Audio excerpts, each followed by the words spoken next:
أعوذ بالله من الشيطان الرجيم. بسم الله الرحمن الرحيم. الرحمن علم القرآن خلق الإنسان علمه البيان. الشمس والقمر بحسبان والنجم والشجر يسجدان والسماء رفعها ووضع الميزان ألا تطغوا في الميزان وأقيموا الوزن بالقسط ولا تخسروا الميزان والأرض وضعها للأنام فيها فاكهة والنخل ذات الأكمام والحب ذو العصف والريحان فبأي آلاء ربكما تكذبان. خلق الإنسان من صلصال كالفخار وخلق الجان من مارج من نار فبأي آلاء ربكما تكذبان. رب المشرقين ورب المغربين فبأي آلاء ربكما تكذبان. مرج البحرين يلتقيان بينهما برزخ لا يبغيان فبأي آلاء ربكما تكذبان. يخرج منهما اللؤلؤ والمرجان فبأي آلاء ربكما تكذبان. وله الجوار المنشآت في البحر كالأعلام فبأي آلاء ربكما تكذبان. كل من عليها فان ويبقى وجه ربك ذو الجلال والإكرام فبأي آلاء ربكما تكذبان. يسأله من في السماوات والأرض كل يوم هو في شأن فبأي آلاء ربكما تكذبان. سنفرغ لكم أيها الثقلان فبأي آلاء ربكما تكذبان. يا معشر الجن والإنس إن استطعتم أن تنفذوا من أقطار السماوات والأرض فانفذوا لا تنفذون إلا بسلطان فبأي آلاء ربكما تكذبان.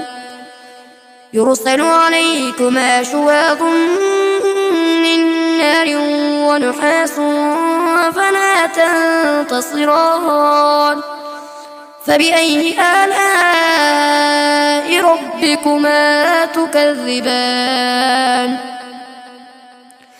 فإذا انشقت السماء فكانت وردة كالدهان فبأي آلاء ربكما تكذبان. فيومئذ لا يسأل عن ذنبه إنس ولا جان فبأي آلاء ربكما تكذبان يعرف المجرمون بسيماهم فيؤخذ بالنواصي والأقدام فبأي آلاء ربكما تكذبان هذه جهنم التي يكذب بها المجرمون يطوفون بينها وبين حميم آن فبأي آلاء ربكما تكذبان ولمن خاف مقام ربه جنتان فبأي آلاء ربكما تكذبان ذواتا أفنان فبأي آلاء ربكما تكذبان فيهما عينان تجريان فبأي آلاء ربكما تكذبان فيهما من كل فاكهة زوجان فبأي آلاء ربكما تكذبان متكئين على فرش بطائنها من استبرق وجنى الجنتين دان فبأي آلاء ربكما تكذبان فيهن قاصرات الطرف لم يطمثهن إنس قبلهم ولا جان فبأي آلاء ربكما تكذبان كأنهن الياقوت والمرجان فبأي آلاء ربكما تكذبان هل جزاء الإحسان إلا الإحسان فبأي آلاء ربكما تكذبان ومن دونهما جنتان فبأي آلاء ربكما تكذبان مدهامتان فبأي آلاء ربكما تكذبان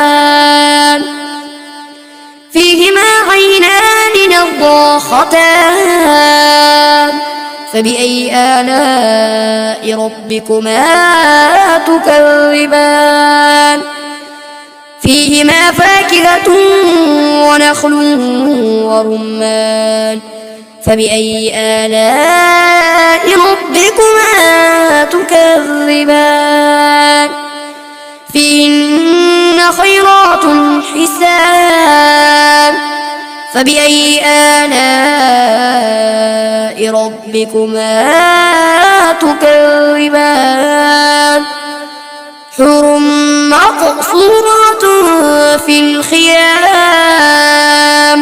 فبأي آلاء ربكما تكذبان لم يطمثهن إنس قبلهم ولا جان فبأي آلاء ربكما تكذبان متكئين على رفرف خضر